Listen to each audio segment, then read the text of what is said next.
بسم اللہ الرحمن الرحیم۔ محترم ناظرین، السلام علیکم۔ حضرت عبداللہ بن عمر رضی اللہ تعالی عنہ فرماتے ہیں کہ میں نوے بدر میں جا رہا تھا کہ اچانک ایک قبر کی گہرائی سے ایک مردہ نکلا جن کی گردن میں زنجیریں تھی۔ اس نے مجھے آواز دے کر کہا، اے عبداللہ مجھے پانی پلا۔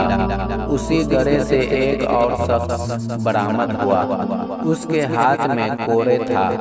اس نے مجھے پکار کر کہا، اے عبداللہ اسے پانی نہ پلانا، یہ کافر ہے۔ پھر اسے کوڑا مارتا رہا یہاں تک کہ وہ اپنے گڑھے کی طرف واپس لوٹ گیا۔ حضرت عبداللہ بن عمر رضی اللہ تعالی عنہ فرماتے ہیں، پھر میں حضور نبی کریم صلی اللہ علیہ وسلم کی خدمت میں حاضر ہوا اور سارا واقعہ حضور اکرم صلی اللہ علیہ وسلم سے بیان کیا تو آپ صلی اللہ علیہ وسلم نے فرمایا، کیا تو نے اسے دیکھا؟ میں نے عرض کیا، ہاں یا رسول اللہ میں نے اسے دیکھا۔ حضور صلی اللہ علیہ وسلم نے فرمایا، وہ اللہ کا دشمن ابو جہل تھا اور وہ اس کا عذاب تھا جو اسے قیامت تک ہوتا رہے گا۔ حضور اکرم صلی اللہ علیہ وسلم ایک دن کہیں تشریف لے جا رہے تھے کہ راستے میں آپ کی اونٹنی گم ہو گئی۔ زید ابن سلہر نامی ایک منافق نے کہا کہ محمد صلی اللہ علیہ وسلم اگر نبی ہے تو اپنی اونٹنی کے متعلق کیوں نہیں بتاتے تھے کہ وہ کہاں ہے؟ ویسے تو اس کا دعویٰ ہے کہ وہ آسمان کی خبر بتاتے ہیں مگر وہ اپنی اونٹنی کی خبر نہیں رکھتے۔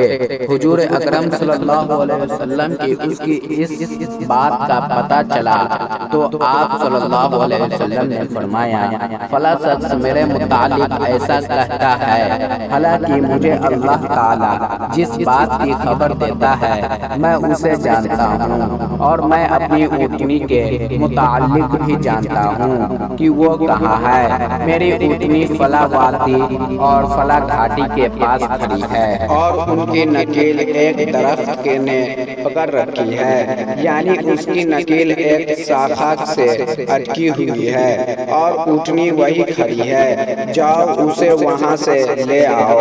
چنانچہ صحابہ اکرام رضی اللہ تعالیٰ عنہ گئے اور اونٹنی کو وہی کھڑا پایا اور اسے لے آئے اور مجوسی اس کے اندر محصور ہو گئے۔ اس قلعہ میں ایک حسین عورت تھی۔ اس عورت نے مسلمانوں کو لشکر میں ایک حسین مسلمان کو دیکھا اور اس پر فدا ہو گئی۔ عورت نے اپنے ایک سے بھیجا تاکہ وہ اس مسلمان کو اس عورت کے پاس لے جائے۔ قاصد جب اس شخص اس کے پیغام دیا تو وہ بولا کہ تم اسے جا کر کہہ دو کنتو اپنی ظاہری اور باطنی قلعہ صرف خدا کے لیے ہمارے سپرد کر دے۔ عورت نے جواب دیا، قلعہ تو میں سمجھ گئی مگر باطنی قلعہ کو میں نہیں سمجھی کہ اس سے کیا مراد ہے۔ اس نے جواب بھیجا کہ اس کا مطلب یہ ہے کہ تو اپنے دل بھی خاص اللہ کے لیے سونپ دے۔ اور یہ بات اس عورت نے کہا کہ اچھا میں اپنا دل اللہ کو سونپ دیا۔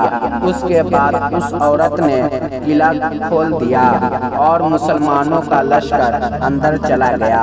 عورت نے اس نوجوان مسلمان سے کہا کہ تمہارے ہاتھ مسلمان ہونا۔ اس نوجوان نے کہا کہ چلو ہمارے سردار حضرت عبداللہ بن عمر رضی اللہ تعالی عنہ کے پاس، اس کے ہاتھ مسلمان ہونا۔ چنانچہ جب اس امیر لشکر حضرت عبداللہ بن عمر رضی اللہ تعالی عنہ کے پاس لے جایا گیا تو وہ کہنے لگی، میں ان سے بھی بڑے شخص کے ہاتھ پر مسلمان ہوں گے۔ آپ نے فرمایا میرے والد امیر المؤمنین حضرت عمر فاروق رضی اللہ تعالی عنہ کے ہاتھ پر اس نے کہا ہاں، چنانچہ حضرت عمر کے پاس لے گئے۔ اس نے حضرت عمر سے بھی وہی کہا کہ میں آپ سے بھی بڑے شخص کے ہاتھ پر مسلمان ہوں گے۔ حضرت عمر نے فرمایا اسے حضور نبی کریم صلی اللہ علیہ وسلم کی قبر انور پر لے چلو۔